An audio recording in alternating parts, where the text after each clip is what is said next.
The Inspirative TV channel. Meet different people with different experiences, language, culture, arts, and education.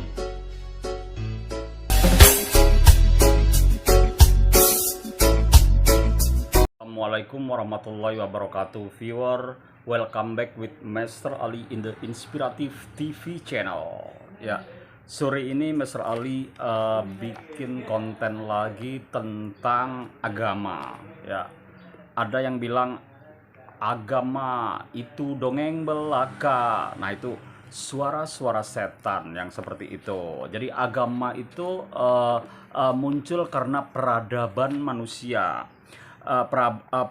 Peradaban manusia yang secara historis adalah yang dulunya orang tidak mengerti agama itu, moral dan etika kritis sekali ya. Jadi akhirnya muncullah agama. Kelahiran agama selalu didorong oleh ketidaksepakatan moral atau moralitas manusia yang dipenuhi pendusta, pendosa, dan kesewenang-wenangan maupun penyalahgunaan kekuasaan. Nah, itu dimanapun berada, di negara manapun berada. Kalau negara itu tanpa agama, moralitas juga akan rusak, dan kelakuan dan tingkah laku manusia akan jadi apa ya? Jadi tanpa arah ya. Jadi bukan karena mereka terdogmatis oleh situasi, karena mereka nggak mengenal agama.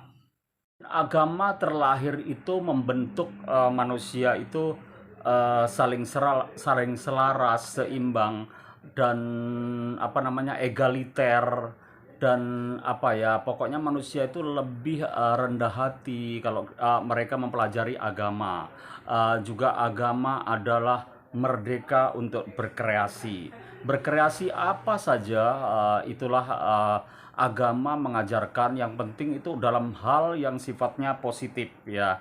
Jangan sampai agama menjadi bumerang buat orang yang punya agama itu sendiri, yang belajar agama itu sendiri, karena kan agamaku nggak boleh begini, agamaku nggak boleh begitu, kayak gitu-gitu. Padahal kita nggak ada, agama itu tidak melarang kita berteman sama siapa saja, warna kulit, beda usia, beda negara, kayak gitu-gitu.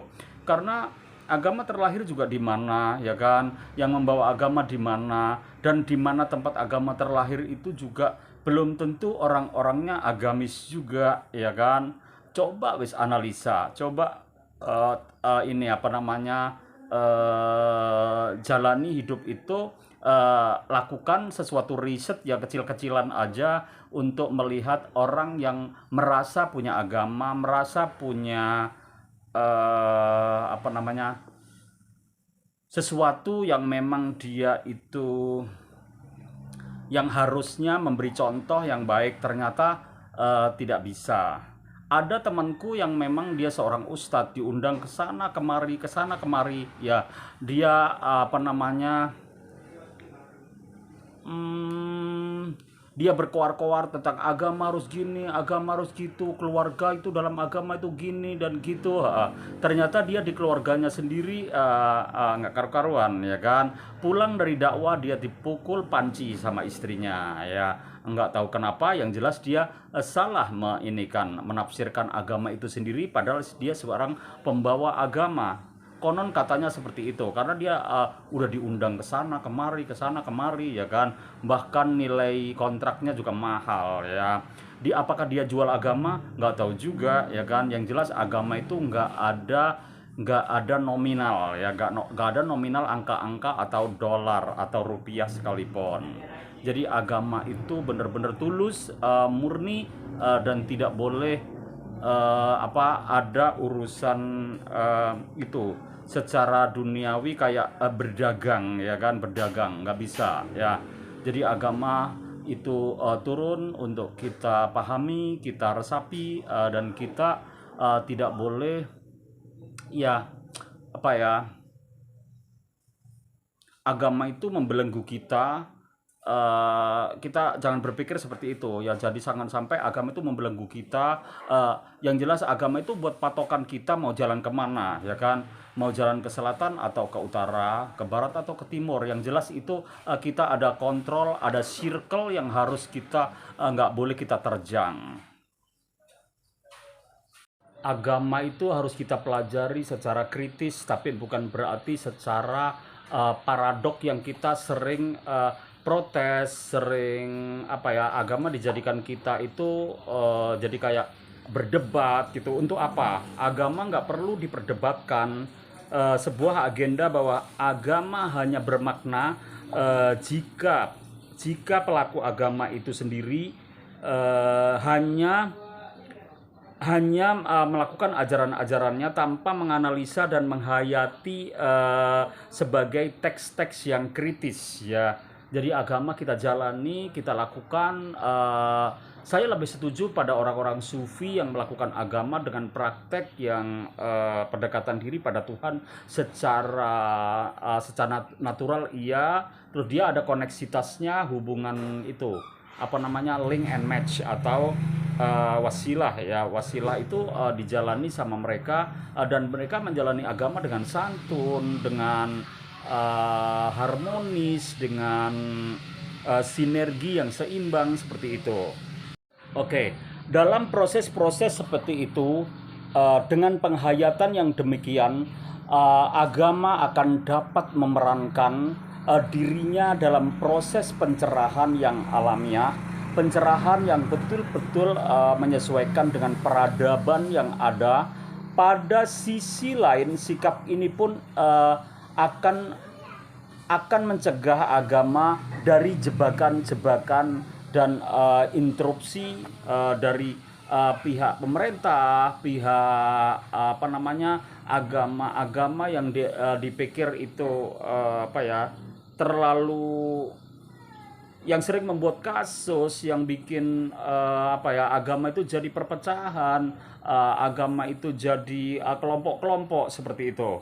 Jadi kita harus benar-benar full of our inner to receive what the God wants ya.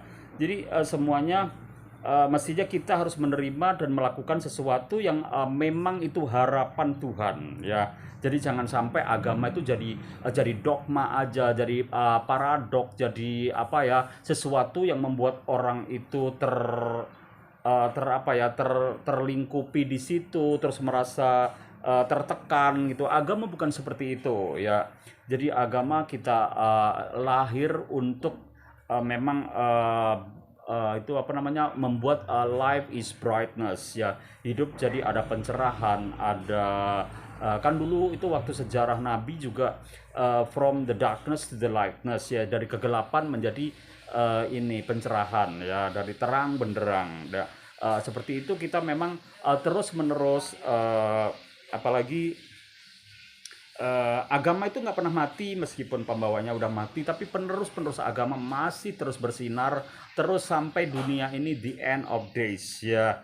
Jadi sampai hari-hari terakhir itu. Jadi agama kita jalani, kita santuni, kita contoh, kita memberi contoh aplikasi agama itu seperti ini pada orang-orang yang memang ya pengetahuan agama masih kurang kayak gitu.